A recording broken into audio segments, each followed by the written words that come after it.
Remue ménage. Remue ménage.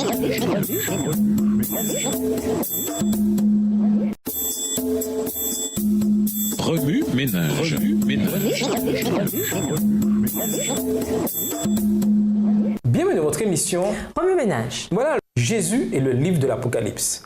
À ceux qui ont remporté la victoire, j'accorderai le droit de siéger avec moi sur mon trône. Tout comme moi, après avoir remporté la victoire, je suis allé siéger avec mon Père sur son trône. Apocalypse 3, verset 21. D'un bout à l'autre du livre de l'Apocalypse, Jésus brille tel le soleil qui luit dans un lieu obscur. Il est le soleil constant, éternel, dirigeant son peuple vers son amour. Découvrir le personnage. Lisons Apocalypse 19, les versets 11 à 15. Apocalypse 19, les versets 11 à 15. Puis je vis le ciel ouvert, et voici parut un cheval blanc. Celui qui le montait s'appelle fidèle et véritable, et il juge et combat avec justice. Ses yeux étaient comme une flamme de feu. Sur sa tête étaient plusieurs diadèmes. Il avait un nom écrit que personne ne connaît, si ce n'est lui-même. Et il était revêtu de vêtements teints de sang.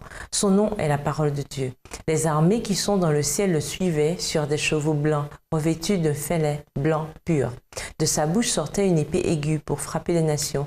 Il les pétera avec une verge de fer, et il foulera la cuve du vin de l'ardente colère du Dieu Tout-Puissant. L'action se passait à l'école. Alors que nous répétions une aria pour un petit opéra que nous allions présenter, la soprano connaissait les paroles et la musique par cœur. Quel soulagement! Ce serait une occupation en moins.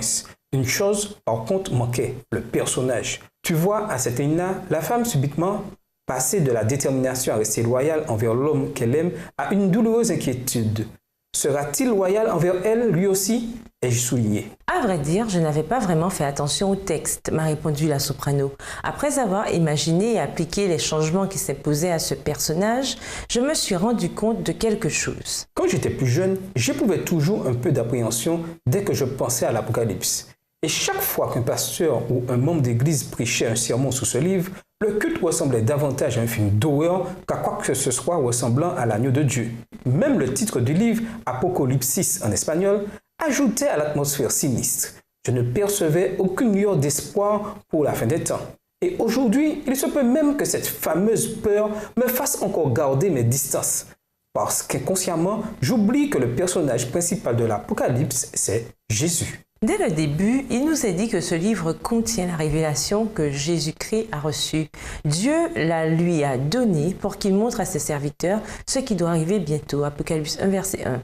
Ce chapitre d'ouverture nous présente aussi une image du premier et le dernier, du vivant, qui nous appelle à ne pas avoir peur, car il a le pouvoir sur la mort et le monde des morts. Apocalypse 1, versets 17 et 18. Plus loin, les sceaux et les trompettes accompagnent des descriptions de catastrophes qui donnent la chair de poule. Viennent ensuite le dragon, les bêtes, les plaies, le message des anges, un cadre de plus en plus apocalyptique tandis que nous approchons de la fin. Il est donc compréhensible, facile même, de perdre de vue celui que ce livre décrit en tant qu'agneau. Le chapitre 19 place Jésus au cœur de l'action. Sans s'éloigner du thème de la guerre, il apparaît sur un cheval blanc, puissant et victorieux, vêtu d'un manteau couvert de sang, suivi des armées du ciel, qui sont montées sur des chevaux blancs et vêtus d'un fin tissu de lin, blanc et pur.